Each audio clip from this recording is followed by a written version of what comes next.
மாதிரி வச்சு மடிச்சிருங்க. சரியா? ரிவர்ஸ்ல மடிச்சிருக்கிறோம். கொஞ்சம் இந்த பகுதிக்கிட்ட வரும். இவங்க யோசிச்சு பாருங்க, இது எதுக்கு மடிச்சிருக்கோம்னு? வால் உருவாக்குறதுக்காக நம்ம இப்ப மடிச்சிருக்கிறோம். ஓகேவா? ரைட். இப்போ என்ன செஞ்சிருக்கிறோங்கிற மறுபடியும் ரிப்பீட் பண்றேன். இதை மேல மடிச்சுட்டு ரிவர்ஸ்ல மடிச்சு கொஞ்சம் வெளியில கீழே இறக்கி இருக்கிற மாதிரி மடிச்சிருக்கிறோம். ஓகேவா? அட்டெண்டன்ஸ் போட வேண்டாம்னு சொன்னேமா? வினோதினி, நடுக்கோட்டை, நீங்க நேரம் கத்துக்கிற நேரத்துல அட்டெண்டன்ஸ் போடாதீங்க தயவு செஞ்சு. இப்போ இங்க பாருங்க, இது வரைக்கும் மடிச்சிருக்கீங்க இல்லையா? இப்போ இந்த பகுதி வந்து என்ன இருக்குன்னா உங்களை நோக்கி இருக்கிற மாதிரி வச்சுட்டு இது ரெண்டையும் என்ன செஞ்சீங்கன்னா இப்படி க்ளோஸ் பண்ணிடுங்க. ரெண்டா மடிச்சிட்டீங்கன்னா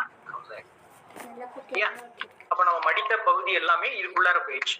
மடிச்ச பகுதியெல்லாம் உள்ள போயிடுச்சு, இது வெளியில வந்துச்சு. சரியா? இப்ப பாருங்க, உங்களுக்கு இப்படியே பாருங்களேன், உங்களுக்கு இமேஜின் பண்ணி பாருங்க.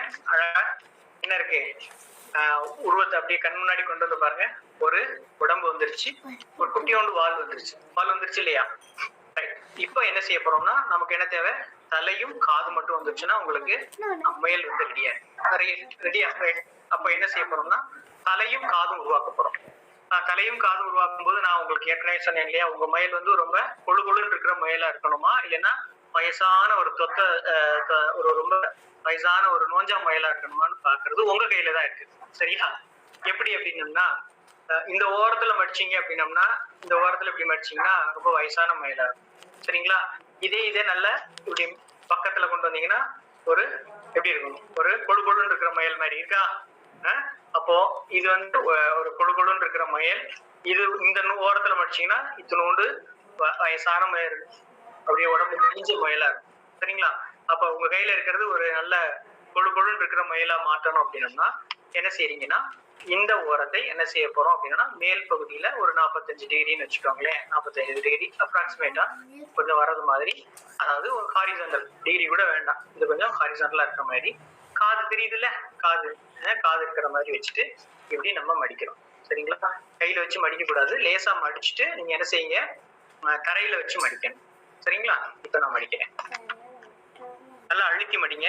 எங்கெங்கெல்லாம் நீங்க மடிச்சீங்களோ அந்த எல்லா மடிப்புகளையும் நல்லா அழுத்தி மடிச்சிருங்க. திருப்பி நான் சொல்றது என்னன்னா, அழுத்தி மடிக்கும் போது என்ன இருக்கும்னா அடுத்த ஃபோல்டிங்க்கு உங்களுக்கு யூஸ்ஃபுல்லா இருக்கும். அப்படி இல்லை அப்படின்னம்னா அடுத்த ஃபோல்டிங்க்கு நமக்கு என்ன செய்யும்னா கஷ்டமா இருக்கும். சரியா? ரைட். இப்போ இந்த மாதிரி இருக்கணுங்க. நீங்க உங்க மடிப்பு ஒன்னொன்னு என்னது, நம்ம சட்டையை தேய்ச்சி அயன் பண்றோம்ல அது மாதிரி இருக்கணும். சரிங்களா? இந்த மாதிரி இருக்கு. ஓகே, இந்த மாதிரி இருக்கு. இப்பயே உங்களுக்கு தெரியுது இல்லையா? ஒரு